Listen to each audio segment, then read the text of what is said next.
I could also recommend The Mandalorian. I'm finally all cut up on The Mandalorian. Hey! Holy shit, dude, that show's fucking awesome.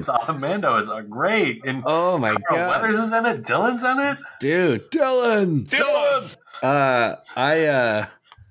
I watched the first 2 or 3 episodes like a long time ago, and I was like, "This is fun," but it didn't quite grab me. Sure. And then I watched the episode where maybe it's episode 3 or 4 of season 1, where Mando goes back in and rescues Baby Yoda from the Empire and pulls him out, and like that whole sequence. And I was like, "Oh shit, this is good." And then I just binged the rest of season 1, and now I'm just patiently waiting for the next episode. Oh, that's awesome! Yeah, me too. Just listening. All my favorite movie podcasts just eventually started covering it one.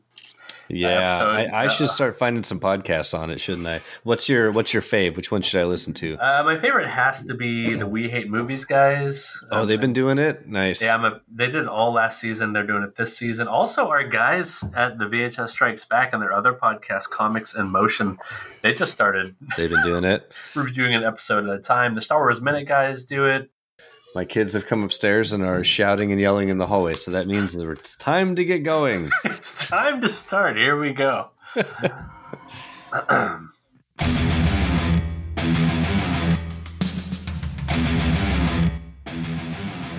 Welcome to Predator Minute, the podcast that breaks down the 1987 action sci-fi classic Predator 1 minute at a time. I'm John Zabriskie. And I am Jeff Glover. And today we're talking minute 102 of Predator. Whew, that's a lot of numbers there, Jeff. 102.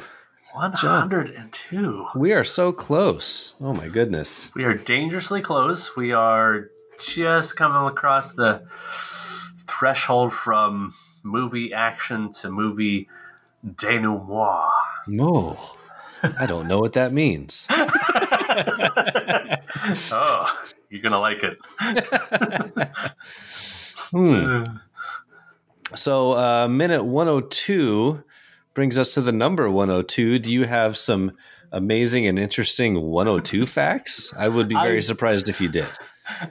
I do. Did you know 102 is an abundant number? What is an abundant number? Please. I'm glad you asked.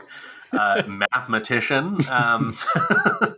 An abundant number is a number whose is it factors or multiples? Factors go into it, right? Factors go into it, yes. Whose factors add up to more than the actual number.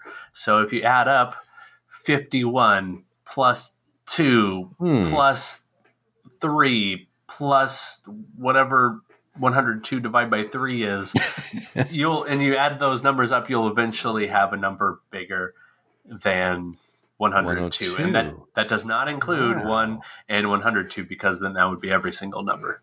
Right. It's got to be It's got to be factors that are not equal to the number itself and not the number 1. Yes. Wow. I've never heard of an abundant number. Now I'm going to be thinking about trying to figure out other abundant numbers. Yeah, if you just had a heart attack hearing that fact in Israel, Ukraine, Belarus, or India, you should dial 102 for the emergency number. That's the emergency number in Ukraine? It is. Oh. It is. You would know that, I mean, if you were there. But in case you're visiting there right now, in the middle of, December we're thinking that this will come out? Yeah. I'm going to go ahead and type that into my phone just in case. 102 and then hand over the send button, yes. Have you ever been on Highway 102 in Washington? Washington State has a Highway 102? I have not. It does. Like Highway 100, if you remember a couple minutes ago, Highway 100 was kind of like a dinkus little loop off of 101. Oh, right. Yeah, like way out there. And I think we had both been on. As Cape Disappointment, I think, was 100. Oh, that's right. So I would say slightly more disappointing is 102, which only really serves the Washington Correction Center and the Washington State Patrol Academy, northwest of Shelton, Washington. So, yeah, that if you work at one of those places, you probably know 102 like the back of your hand. It's all of 2.86 miles long. Oh, it just takes you towards criminals. Yeah. Oh no. Oh no. Oh, what a life you've been living if that's your main road, the criminal road. So I also wrote down some little factoids about music, video games, movies as usual for 2002. 2002. Boy. 2002. I was 22 years old in 2002. Me too. Yeah. On the cusp of graduating from college. And this list of music is a gigantic pile of shit. I actually like this one way better than the last couple of minutes. You have your, who do you have? Your Nelly Hot in Here, which I wasn't a fan of that, but that was huge. Yeah. You have some of the lame rock, the emo rock, like Linkin Park coming out, Simple Plan, Good Charlotte, like all these bands I listen to, Nickelback, Trapped. Oh no. Yeah. Jesus. And we still got like the pop and the boy bands making their way in here, don't we? We got Christina Aguilera and NSYNC still roaring or rearing their ugly heads. Yeah. Foo Fighters, you have the really cool remix of A Little Less Conversation that's just like everywhere at that time. A little less conversation. A hit though here is "Lose Yourself" by Eminem. That was a big one. Yeah, I highlighted that one yellow because of the movie tie-in. That song was so huge. That song was like, let's be honest, it's probably 10 times bigger than the movie 8 Mile. Right. But those are inextricably linked with just how much of Eminem's actual life went into that movie, into that song. So that's like the one Eminem song I'll actually listen to. And that's one that I'm sure a lot of other people like try to memorize all the lyrics to. You wrote down "Toxicity" by System of a Down. Yeah. Is that the one that goes, "Wake up"?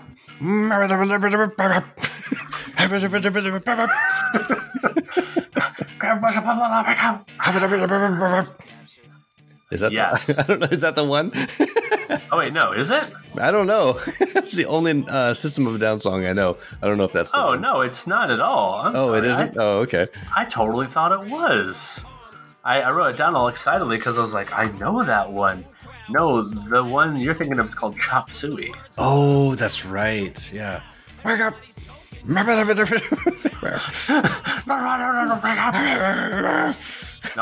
really like that song. I think Toxicity just happened to be a big hit from that year. I don't, Man, I am not finding a lot of songs on this list that I have any real connection to.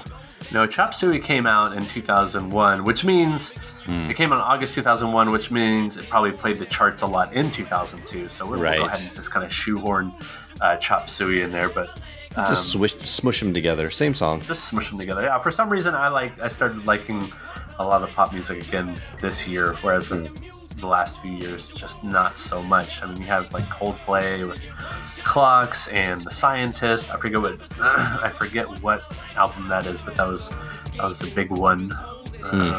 Gosh, anything else? Bonnie and Clyde, this was still the time period that I was pretty heavy into hip hop, and I was kind of scrounging and searching for anything outside the mainstream when it came to hip hop music. So a lot of underground West Coast stuff, and I was getting into DJing, which I did throughout my early 20s, and so a lot of electronic music and stuff.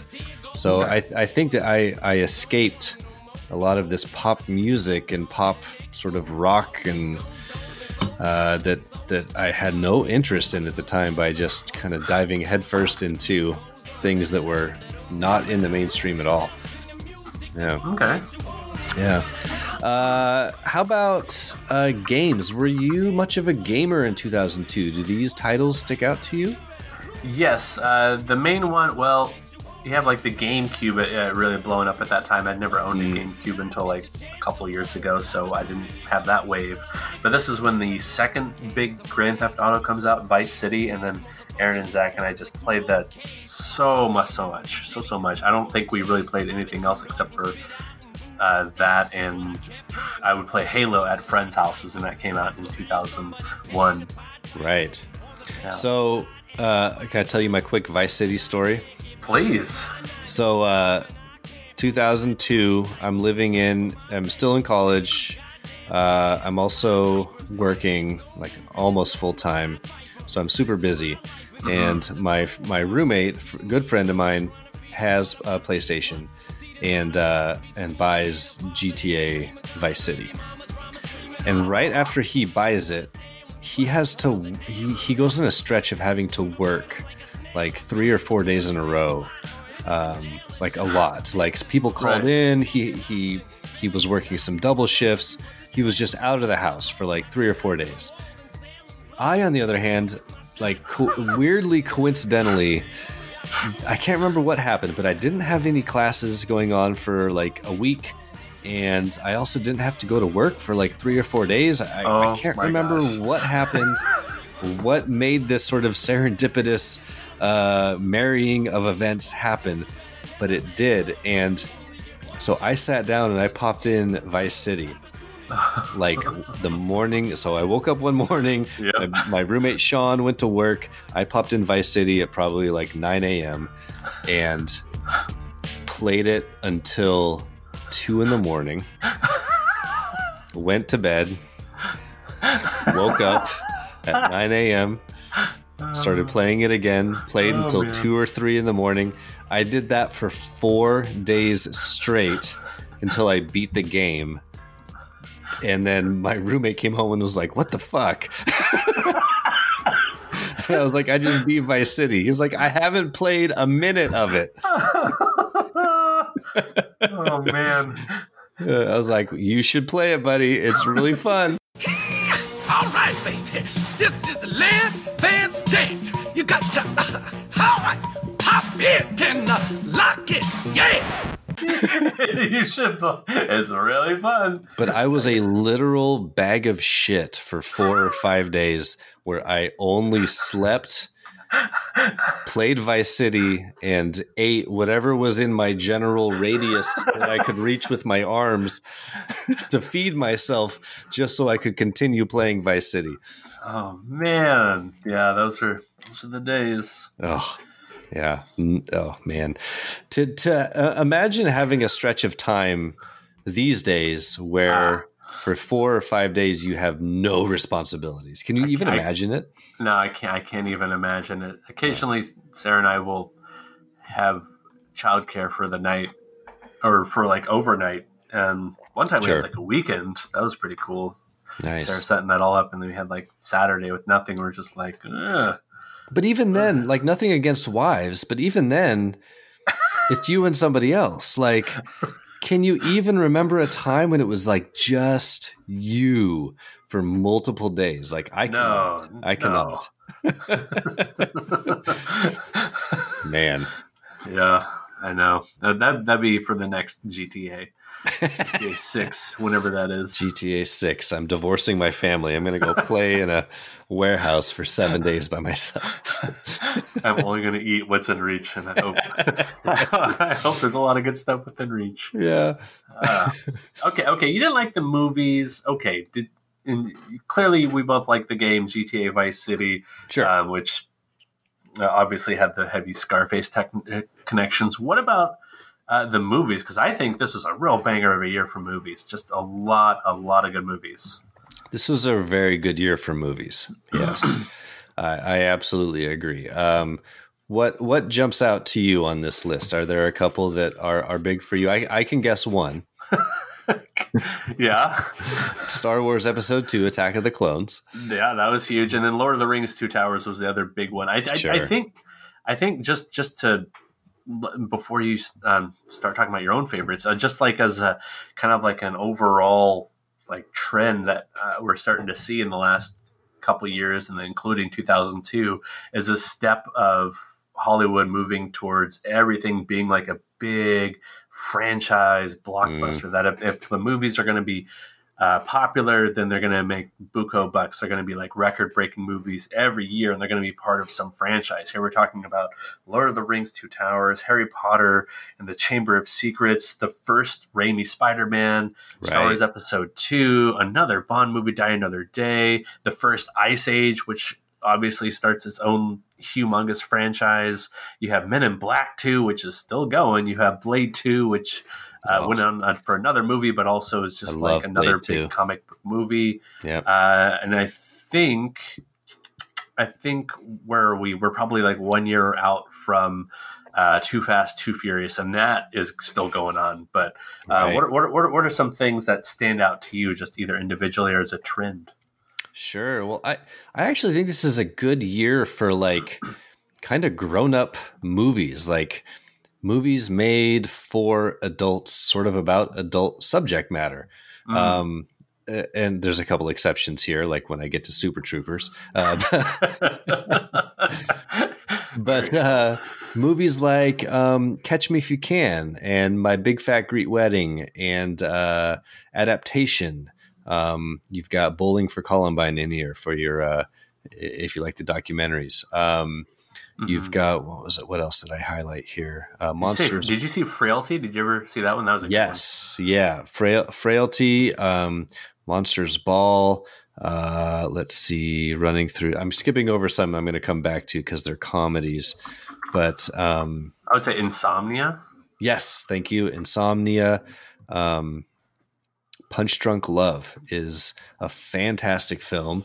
I'm a big fan of Paul Thomas Anderson. I love his movies, and Punch Drunk Love is one that I think is sometimes kind of overlooked a little bit because it stars Adam Sandler, and for reason I understand, Adam Sandler's had a very up and down career, but when given the right role in the right movie with the right director, I think he can be really, really great. And Punch Drunk Love is one of those times. So that's a fantastic film. And then there's also some really great kind of under the radar comedies on this list too, if you could indulge me for a moment. Yeah, go for it. Super Troopers is still one of my favorite comedies of all time. It's just one of these stoner comedies that I think really holds up. That I always appreciate a comedy where like every sentence, every scene is an attempt at a joke. Yes. Right. Like I think one of the best examples of this is Dumb and Dumber, right? Like not everything lands, but there's an attempt in every single sentence and scene of that movie to make a joke. And I feel like Super Troopers is the same way. Van Wilder is so dumb, but that's a movie I watched a lot when I was around this time. What else here? What else did I have on the comedy list?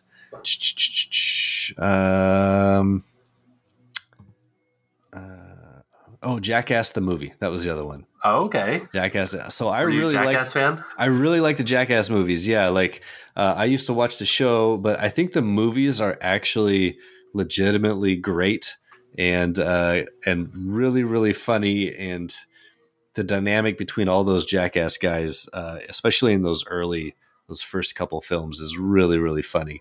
So I recommend the Jackass movies. Okay, cool. Yeah. Anyway, all right. I'll stop rambling. No problem. Yeah. Anything else you want to add from this list?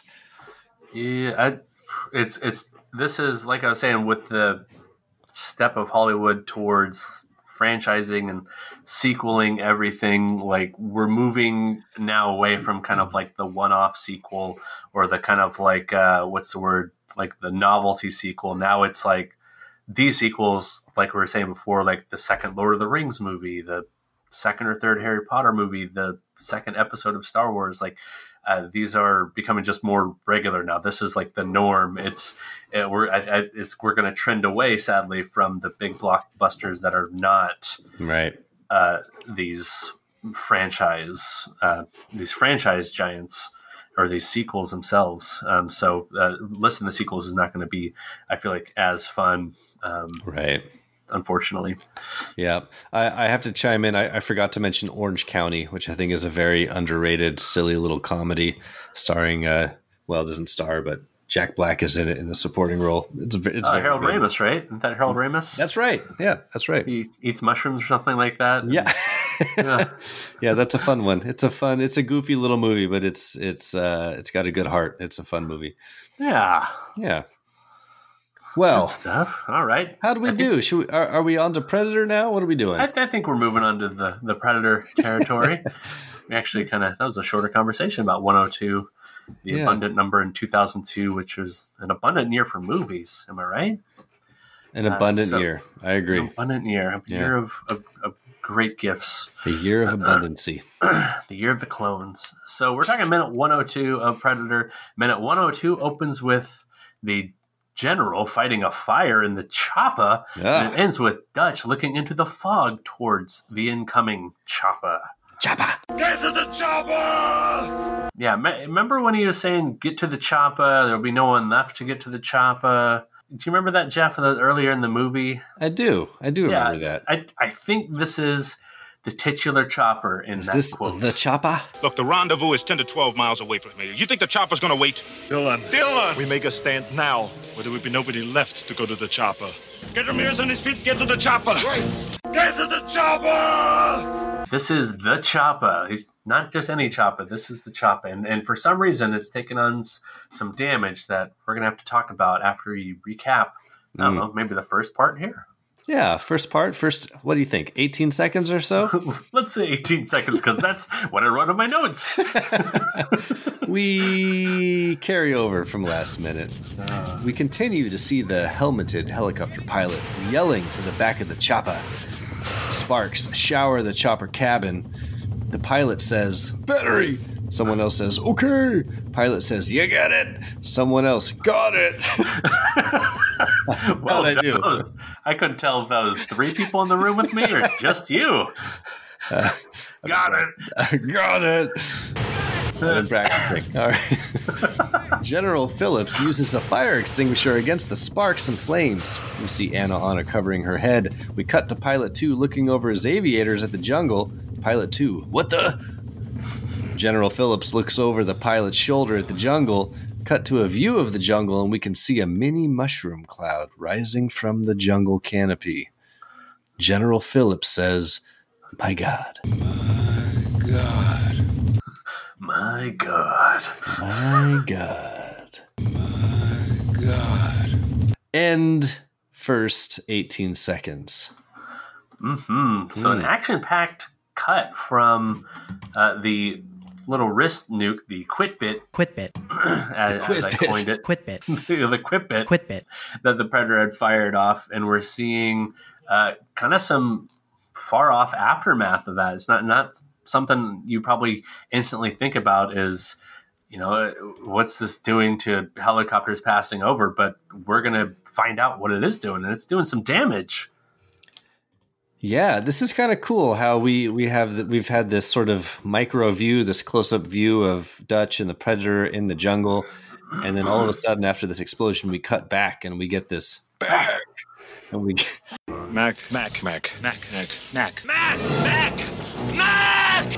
and we get this view now from the chopper, and Anna is in here. Yeah. How did she end up in the chopper? This is a good question. We can talk about this now or later, but it just surprised me. I had forgotten that she just sort of shows up in the chopper here. But yeah, I don't know. Yeah, I think we'll have to talk about it now because we're running out of minutes to do that. Right. But it's not only is she there, but we see General Phillips, who we haven't seen since, I believe, minute 7 or 8 of Predator, right before they hop on the chopper. That's the last time. And so logistically speaking, she's wearing like the white tank top still that I think she left in.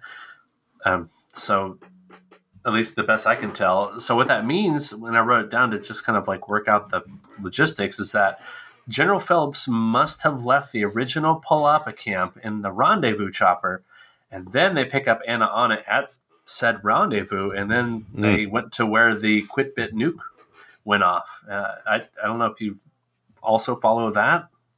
That makes sense. I buy that. I buy that for $1. I'd buy that for $1. Buy that for $1.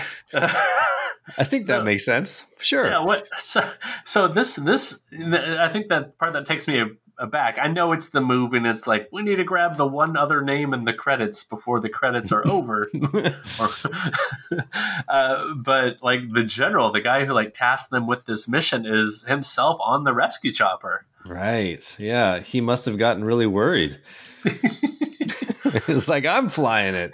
Well, I guess worried, but I mean, we don't have it. What would he be worried about? Because last he heard, I imagine it was some kind of relay signal from Dylan. Dylan. Never knew how much I missed this, Dutch. Dylan. Target's the center of the falafel. Dylan. Mark. Oh my God. I'm going to throw 4 things in here. Mark. But you're like, damn it, stop. But he says, last we hear is Dylan on the radio calling the base and Blazer 1, do you read? And like, okay, 0900 or 1000 hours. And that's the last they hear. Between that and here, that's been radio silence. But I have to imagine, like, they had set up the rendezvous at that point. So, why is General Phillips overly worried? It's not like, didn't sound like anything like Dylan was saying, 2 of our guys are whacked. They're dead. Skinned alive. Skinned alive. Hopper's orders were to go in and get my men, and he disappeared. He didn't disappear. He was skinned alive. And my orders were to get somebody and who could crack these bastards. So he cooked up a story and dropped the 6 of us in a meat grinder. Yeah, I mean, if you want my practical answer, I think they probably filmed this early on in the filming of the movie, and he was just still there. So they're like, jump on in here. You can be in the choppa. That's what I think. It was right after they filmed that first scene. That makes sense. It's like, yeah, that's when they had the choppa. Yeah, they weren't just flying actual people around. Right. That was one of the stories early on. Was that's why they had the doors closed and not open, because the rear projection would have looked terrible, and it does look terrible for the little tiny bit they repel at the beginning of the movie out of the chopper.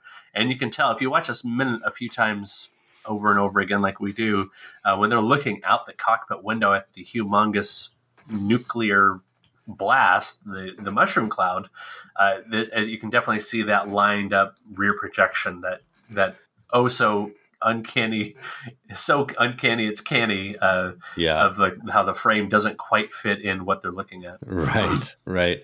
Well, speaking of this mushroom cloud, it's pretty cool. It's awesome. Yeah, it's a pretty great view of this, and it really gives you perspective on how big this blast of the Predator really was. It just makes you laugh because it makes you think of, like, I don't know, like parodies of action movies. It's like, right, where could Arnold Schwarzenegger's character be? There, the mushroom cloud. There, I'm gonna guess he's down there somewhere. But it's a nice little iconic moment. It's only 2.5 seconds on screen. Yeah, and the camera has to do kind of a fancy trick to remind you that you're in a chopper looking out a cockpit window. But it's a nifty little mushroom cloud. It's distorted. It's not like this nice, neat nuclear explosion mushroom cloud. Nice, neat, whatever. I'm talking about nukes. It's not like this symmetrical looking thing. It's a little funky. It's an alien mushroom cloud, I guess you could call it. Yeah, you're right. It's kind of asymmetrical, isn't it? And it does look like a small nuke blast went off in the jungle there.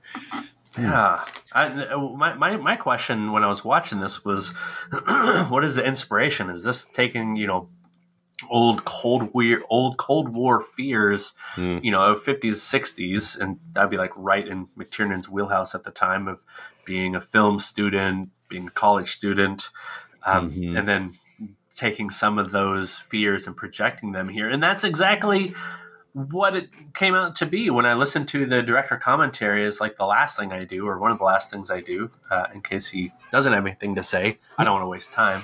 But he's talking about the nuke in the scene, specifically about Arnold running away from it. I'm making the running motions with my hands. He's running away from the nuke in the movie. And that was exactly from a dream John McTiernan had. He dreamt that he was in 1945 working at Los Alamos on one of the nuclear weapons. And one didn't go off as planned in the field, so they brought it back to the lab. They're looking at it in this dream. They take it apart. One person says, uh-oh. They'll look at each other. He starts to run. Edward Teller looks at John as John runs out the door and says, John, y'all run real good now. And then John in the dream is trying to run away, and I guess he survives in his dream, this nuclear blast. But the nuclear blast going off behind Arnold is directly from his dream, which I thought was so cool. That's crazy. That makes sense. Like, this is right, this is mid to late 80s. Boomers are in their prime here watching this movie. And every boomer has grown up remembering the fear of the mushroom cloud, of the Cold War, the nuclear war, and all the different air raid drills they had to do and stuff, right? So kind of fits right in with the culture at the time, doesn't it? Yeah. Do you? I remember there was some residual fear of those kind of things in the 80s as well. It wasn't totally gone. I remember, Soviet Union bad and possible nuclear annihilation. Do you remember any of that? I mean, the nuclear annihilation thing, I don't have any strong memories of like being worried about that. But certainly, like, when it was all throughout pop culture with things like Red Dawn and with the fall. I remember being, gosh, how old would I have been? 8 years old. Did the Berlin Wall come down in 1989? Was it 1990, 91, right around there? Spot. Berlin Wall. Anyway. Yeah, 89. You nailed it. 89, yeah. So I would have been 9 years old, 8 or 9 years old. So I remember that happening and not really understanding the significance, but like the whole kind of Cold War, Russia was bad, America good, like that whole dynamic. I do remember just being very much in our culture at the time, even when I was 7 or 8 years old, Yeah. No, I remember, like you were saying, Red Dawn. I remember it's kind of a huge part, but the Dead Zone with Christopher Walken. Oh, yeah. In the 80s, where it's like the big fear is the president is so crazy he might nuke our enemies, and then that assures mutual destruction via the nuclear bomb. I wonder what it's like to be scared of your crazy president. I've never experienced that before. Someone a little unhinged, possibly fingering the trigger. That would be weird to live in a world such as that. It'd be really strange to have to endure that for 4 years. So, I was about to move on to something, but before we do, let's give him his due. Yeah, we need to talk about who our co-pilot is. Yeah, Pilot 1 is someone I never saw any information about him online, and I guess I could look it up sometime. But Pilot 2, the guy looking over his aviators, all cool, like at the explosion. Like a badass. This guy, like a badass. Awesome. It's Kevin Peter Hall. It's the Predator himself, and the Predator 2 himself, and Harry and the Hendersons himself, right? And the alien from Without Warning, which this movie actually kind of steals a lot of concepts from the earlier 80s. He plays all those parts. Oh, and Charon, the ferryman of the dead in the the Highway to Hell movie with Chad Lowe, I think. Once you have crossed, there is no way back. Oh, Highway to Hell! I remember that movie. Do you remember that movie? That movie was fucking terrible. Yeah. Is that a canon movie? Okay, anyway, it should be. Oh my gosh. I mean, terrible in a great way. I'm sure there's some fans of it out there that love that movie. But I remember it. But this is awesome. I love that he just gets a moment to get his real face on the screen. That's great. Yes, it's great. And this is because John McTiernan is saying he's paying him with a little cameo for all the work he did in the Predator suit, because the Predator suit, I think we talked about it, he said weighed 200 pounds. Yeah, obviously it's stifling. You're in the jungle. Right. They invented a whole new inner lining just to keep him cool enough. But from everything you hear about Kevin Peter Hall, he's just like a gentleman of a man, just a gentle giant, someone who everybody was magnetized to, just made friends left and right. Just sounded like a real cool dude. Man, I wanna meet Kevin Peter Hall. When Kevin Peter Hall farted in that suit, do you think it just stayed inside the whole time and he just had to endure it for an hour? He probably channeled it towards his acting. Yes. So what made him so angry in those scenes? Exactly. Yeah, he unfortunately, and you have to give him an RIP, he died in 91 at the too young age of 35. He if I remember correctly, he died of a AIDS infected blood transfusion. Yeah, I'm looking at it right now. Yeah, like just a month short of his 36th birthday. So he would have been bigger and bigger. I talked about this a long time ago, but like tragic. You have like these huge franchise movies. He easily would have been someone there. Yeah, he'd be in his like whatever 60s by now, 50s to 60s when those franchise movies started. But he would have easily been one of these still practical effect costume wearing actors and just going with it and just rocking it. He would have been It would have been. I did not know this whole time. I did not know that he died so young. That is very sad. R.I.P. Kevin Peter Hall. Man. Yeah. R.I.P. R.I.P. Well, what I was going to say earlier is before we get on to the second part of this movie, Speaking of R.I.P., I need to go back. Thank you. Because last minute, we officially really had the Predator die, didn't we? And it caught me a little off guard, to be honest. And so, as as tradition is here on Predator Minute, when one of our main characters passes away, I like to eulogize them with the reading of a personalized limerick. So, the Predator will be our final limerick. So, without further ado, the title of this one is called Predator. An alien hunter who could run, hide, and jump. His trip down to Earth was abrupt.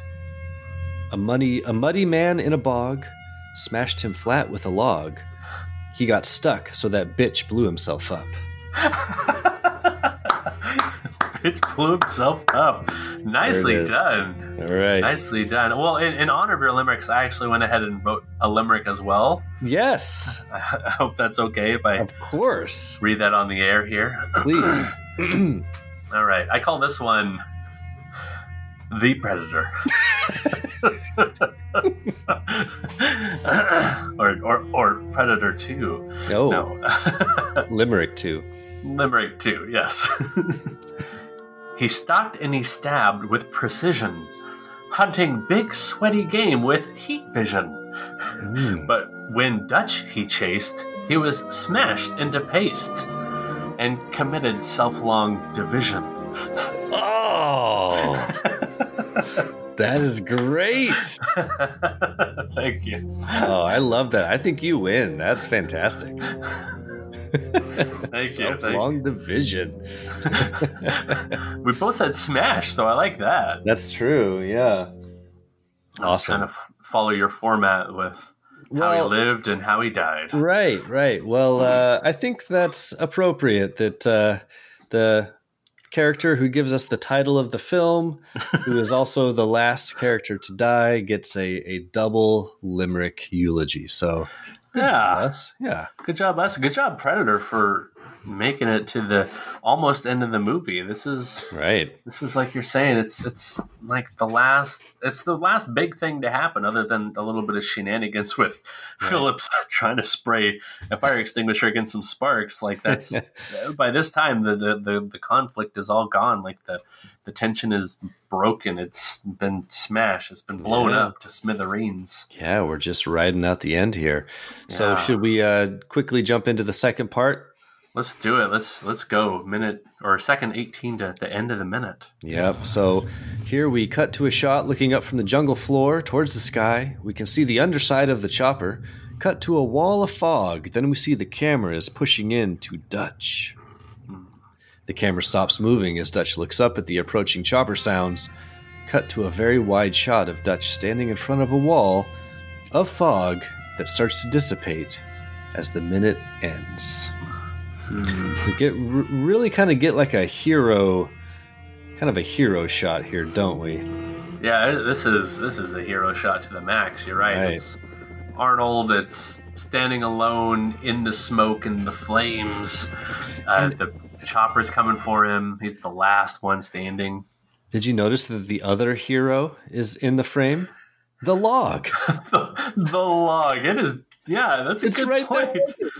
I did kind of think it to myself, like, that's like weird placement of a log. But it's like standing up with him.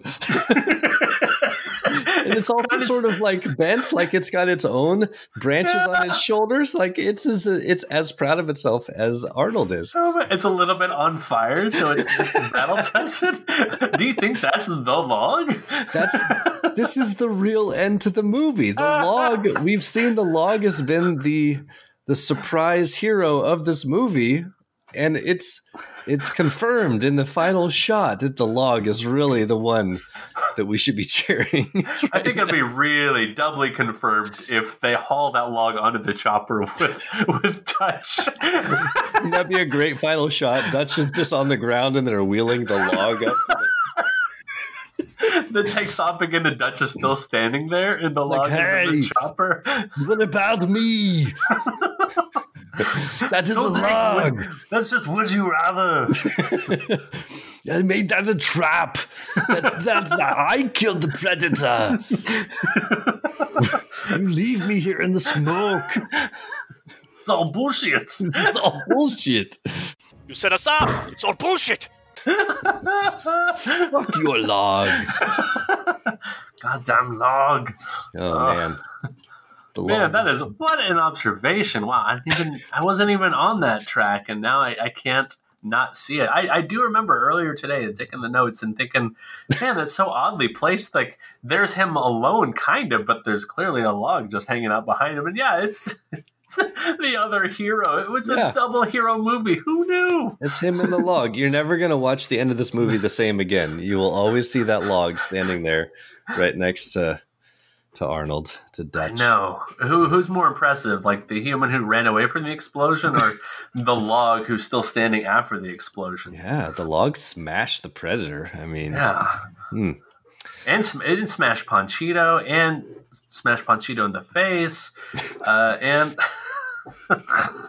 yeah, we could go on and on, but right. Yeah, the log, right, the secret hero of the movie. Oh my gosh, we cracked it. We did. We're just about done too with this movie. I can't believe it. Like this is where the big stuff comes. These are those fridge aha moments where you're like looking at your fridge, seeing what's good, and you're thinking about that log. Thinking about that log.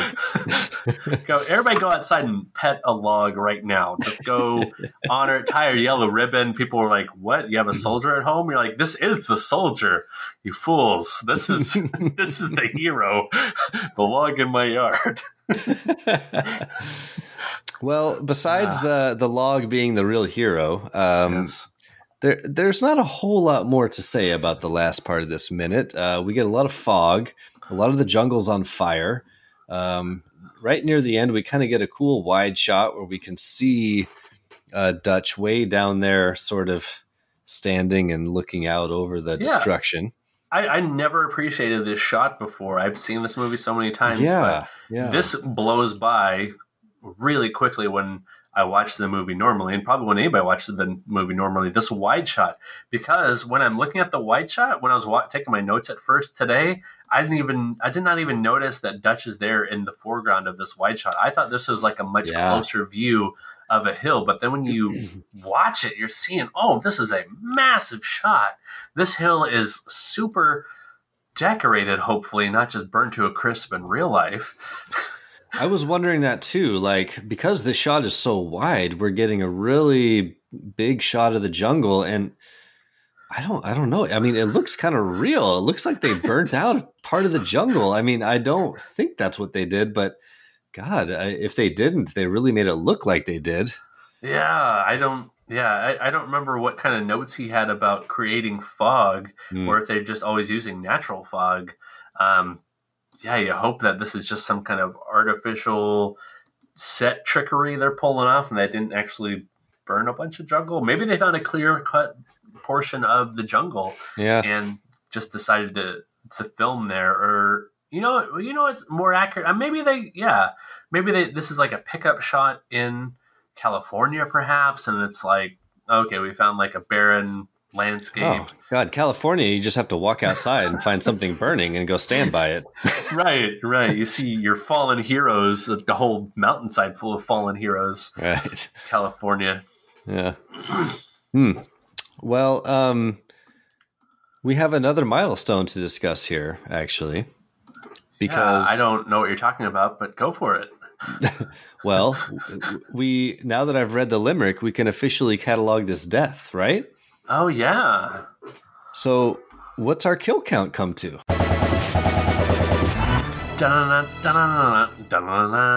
This is, and I did that last minute too, but I had to record scratch and say that never happened. But this is unofficially, if you're being really generous with your kill count, this is 100 for the movie. Triple digits. Trip dig. How fucking awesome is that we found a way to shoehorn it to 100? Go us. We're also standing there with Dutch and the logs. Now, let's be honest, though. We really only shoehorned 2 deaths in there that maybe some other people wouldn't count, because we counted the pig. Yes. And we counted the scorpion, right? Yeah. The pig and the scorpion. We also counted like off-screen stuff, like the green beret and the green berets that they found. Jim Hoppa. Oh, that's fine. I think that's a death. Okay. And the hostage that Mac mentions. Mac. That was Mac. He says, found the other hostage. He's dead too. Hey, so that's he says. Yeah, we're gonna. Yeah, he says that we're gonna count it. Yep. At some point, somehow, like this was going up and up towards 100 this whole time. It didn't even know. I wasn't. I promise I was not trying to fudge the numbers early on to get to 100, because I wasn't doing this kill count except minute by minute, and it just kind of happened to fall into that, which is pretty cool. Pretty great. I love it. Yeah. Yeah. What a movie to have 100 kills of just Earth and space. Right. As well as just little critters, including a real one, of course, that John McTiernan was so proud to explain, that poor Scorpio. He's like, oh, we killed that. that fucker's dead. Yeah, he's dead forever. He's dead for the art. Yeah. All right. Well, we should mention the track "Goodbye" comes back here. Comes back for the second half of the minute after we see this. I don't know. To me, a beautiful shot looking up at the chopper in slow motion, very reminiscent of like Vietnam rescue choppers. This was the same track playing with Mac in the jungle. Mac! Yes, honoring Blaine, saying goodbye, bro. And the name of the track is Goodbye. And it's very reminiscent of the, what's it called? The song for the hymn for the common mercenary. Yeah. Like the soldier's funeral, essentially. Yes. Yeah. I'm trying to bring up the official name, because the official name of that original track, that was the temp track, meaning, for you back at home, meaning the song they listened to come up with the score. Right, it's like the temporary track they put on the first version of the movie before they get the rights to the actual songs. Yeah, the temp track was called the Fanfare for the Common Soldier, and McTiernan and gang called this song, which is essentially a cover for it, the Fanfare for the Common Mercenary. Nice. Yeah. Yeah. Oh, sorry, Fanfare for the Common Man. Fanfare for the Common Man. There you go. There we go. All right. I feel like we've done it. We've covered this minute pretty well. Did you have anything else to add here before we move along? Timing wise, all of a sudden it's timing wise it's daytime all of a sudden, when the last time when I'm thinking about him running from the nuke, it's nighttime, and it must have been just at that moment, right? Either that or like the nuclear blast has somehow altered space and time and weather patterns, and hey, it's daytime now, and that's what they're talking about at first, like My God, it's already daytime. He's been up for like 24 hours. He needs a nap. Yeah, he needs a nap real bad. Real bad. Yeah. Let's hope he gets it because he'll like run out of Lance or whatever real estate in this movie. So right. hopefully have a nice long scene of him just cracking open a Coors and kicking back with a stogie and the chopper, kicking his feet up, taking off his pants and just take off those pants. I'm telling you, those pants have to be killing him. Like, I'm sure they're wet, dirty, pooped in, peed in, just green blooded on, exploded, radiation. Is there anything better than Schwarzenegger smoking a cigar and taking off his pants? Really? I think I've seen that in a movie or two, right? Sure. Yeah. Oh, man.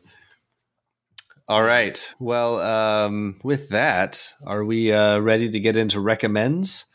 Yeah, I think we officially talked about the minute more than we talked about the year 2002 for once.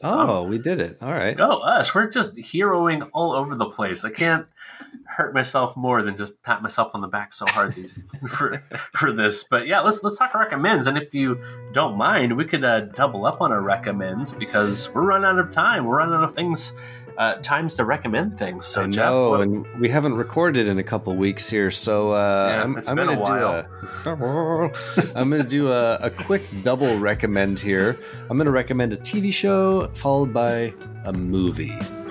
TV show. By the time this episode comes out, probably everybody in the country will have already watched this show, so I'm probably behind. But I have started watching The Queen's Gambit on Netflix, which is the show that is about a young girl who kind of realizes that she's a chess prodigy and follows the story of her at a kind of an orphanage where she learns how to play chess. And then as she gets older, she becomes adopted and starts entering chess tournaments as a teenage girl and just starts kicking the asses of professional chess playing men. And it is so satisfying, and it's great. It's put together like a sports movie. You know, if you like the kind of the redemption arc of the sports player who kind of finds their way and then wins the big game. If you enjoy that sort of setup and execution of story, you're gonna like this movie. I don't know anything about chess. I don't know how to play chess. I've never learned how to play chess. As a math teacher, people look at me like I'm insane, but it's just never been something that I took the time to learn. Sure. And I still am loving this show, even though it's all about chess, because it's really just more about the competition and these characters. And so anyway, Queen's Gambit, check it out. All right. What else do you have to recommend, Jeff? Recommend number 2. I'll quickly give you guys a movie. This is a new movie that has just come out. It's available on VOD at the time of this recording, and it is called Possessor. This is a horror sci-fi film. It is directed by Brandon Cronenberg, son of famous horror director David Cronenberg. It might be his feature debut. I'm not sure, but it's quite something. It's very brutal, very violent. If that sort of thing turns you off, you're not going to want to watch this movie. But in terms of a kind of really engrossing sci-fi story that's got kind of a headiness to it, kind of it's a real thinker in a lot of ways, because the story is about a woman who is kind of hired by this company to possess other bodies to then assassinate other people, essentially, for various reasons, and things get complicated, and so the movie builds from there. And so Possessor was I thought it was very cool. If you're into the horror sci-fi genre, check that out. Oh man, where did you watch that? So that's on VOD. You can rent it right now, like on any platform that's renting movies. I think I did Amazon. Oh, okay.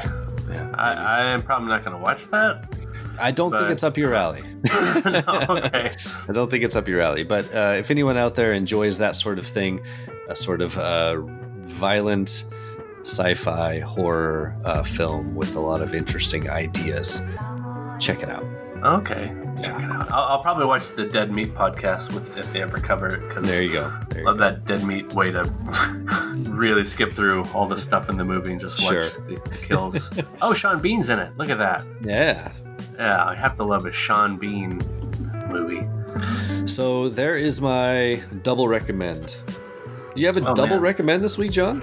And I have recommends out the butt. Like you said, it's been a couple weeks and since we recorded, so I have like all manner of recommends. I'll go like an unconventional one and then like more conventional. So my unconventional recommend is what is called an immersion blender. I don't know if you know what that is.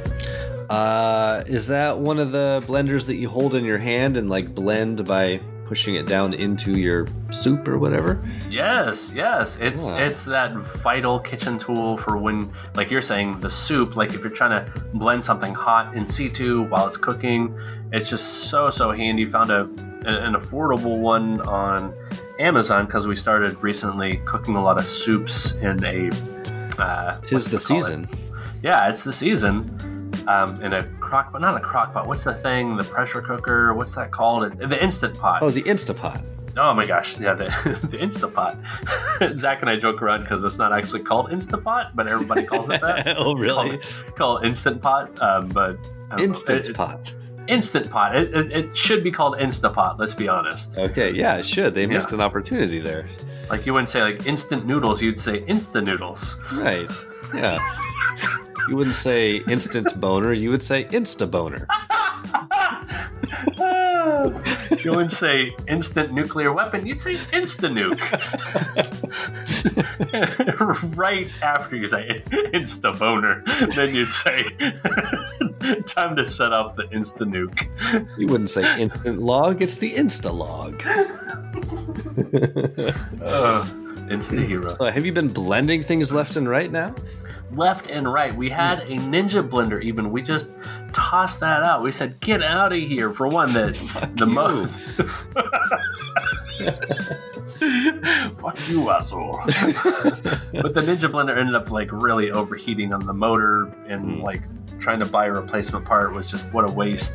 And like that immersion blender, you can like just stick that in your soup. You can like make a smoothie super easy. I thought making a smoothie would be like really messy, but it's not because it's just like it just keeps the mess under that blade. So as it's chopping the things up, it just kind of hits it back. Also make a lot of.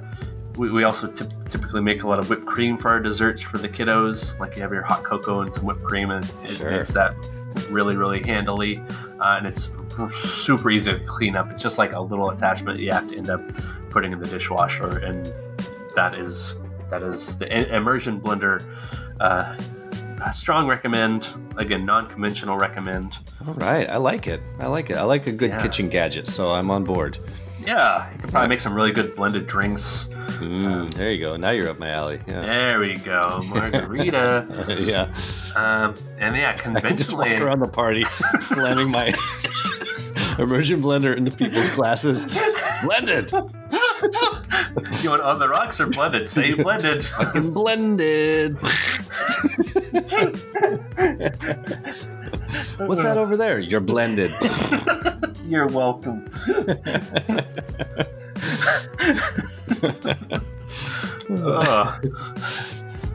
Yeah, so there you go. Entertain your friends when it's safe to do so. Yeah. Let's see. My conventional one, I would say, it's one I think you would like too. It's recently a recent Prime creation. I wouldn't say addition because it was created by Amazon Studios. It's called Truth Seekers or The Truth Seekers. I saw an advertisement for this. Tell me about it. Yeah, very good. It's all about these cable repairmen, basically played by Nick Frost and someone else I can't remember. But anyway, a the whole premise is that Nick Frost's character is really, really into the supernatural, and for years has been kind of following really tiny leads and using his job to kind of give him the tools and the movement opportunities to go check out like haunted places. And he's never really had any success until he has this new partner whose name is Elton John, I think, in the movie or in the show. It's not Elton John, but it's that's his name. That's his name. And then as the show progresses, he's finding more and more spooky scenarios and actual hauntings. And the way it's done, a lot of times, is he's making this YouTube channel, so it's very found footagey. For maybe 10-15% of the show when he's like trying to explain to the camera what he's seeing, and the rest of it is done very cinematically to let the characters play out, to unravel this bigger mystery. You have quite a few good performances by Nick Frost. Simon Pegg plays his aloof boss, so you see Simon Pegg every once in a while show up, just kind of like, oh, how's it going? Nick Frost also plays a character named Gus in the show. That's another little bonus. Can't help but appreciate a character named Gus, named after my own kiddo. So that's kind of fun little tie-in. And it's just one of those shows that hooked me, and I just watched all 8 episodes, probably over the course of 3 days, 3 nights, I guess. Super short episodes. Yeah, the Truth Seekers. And it does some really good spooky stuff, and I would recommend that to you because I know you like the spooky stuff. That stuff is more atmospheric, but there's some other kind of bigger things that happen later in the show that are more horror based.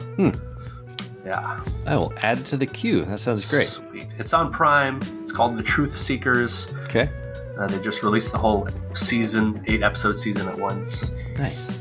Yeah. Fun little time there. All right. Mm-hmm. Well, good recommends, everybody. Hey, yeah, I think we all did a solid job, a log job, if you will. Maybe not a log job. Don't know what a log job is, but now I'm going to find out. Yeah, it involves an immersion blender. Yeah, I'm going to blend the shit out of it, yeah.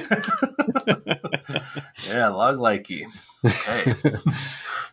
It's been a while, though, since we talked. It's been a while. It's been a while since we talked about the inspiration. I figure we would mention the whole movies by minutes podcast format. There is a large network of movies by minutes podcasts out there. You can go to moviesbyminutes.com to see all of the movies by minute podcasts. We're on there a couple times because there is another Predator Minute podcast that wrapped up a lot more quickly than us. The most recent ones are An American Werewolf in London Minute and the Rocky Horror Minute. Wow. And that brings up the total number of podcasts who do the movies by minute format to 178. It was all essentially started by the Star Wars Minute guys, Alex Robinson and Pete the Retailer. And then from there, more and more movies and people piled on there till eventually Predator Minute started. Here we are. Yeah. And now here we are. That's kind of almost the end of our little journey here. Yeah, we are getting close. Very close. People should know that next minute 103, we do hit the credits. Mm-hmm. And John and I are still in discussion about how we're going to kind of format the last couple minutes here, but we will let you know. Mm-hmm. But the story is coming to an end. Yes. The action's all wrapped up. We're playing the commemorative music on the movie. Dutch and the log stand alone. Yeah, the general's like, oh my god, that must be Dutch. That must be Dutch's music. And yeah, we're wrapping up. So, Jeff, let's wrap up like we usually do. Where can people find you? Speaking of commemorative music. Nice way to shoehorn that one in there. You can find me on the Twitter. I am Jeff Glover. Carl_Hungus314. My name is Carl Ishbin Expert. On the Twitter, follow me there. John, where can we find everything Predator Minute? You can find all things Predator Minute at Predator Minute on Twitter. You can email the show, predatorminute@gmail.com. or you could join the Predator Minute Listeners Palapa on Facebook. Targets the center of the Palapa. Targets the center of the Palapa. Targets the center of the palapa. Targets the center of the Palapa. Targets the center of the palapa. So for all things Predator Minute 102, I've been John Zabriskie. And I am Jeff Glover. And until next time... Stick around. Stick around. Stick around. Stick around. My God. My God.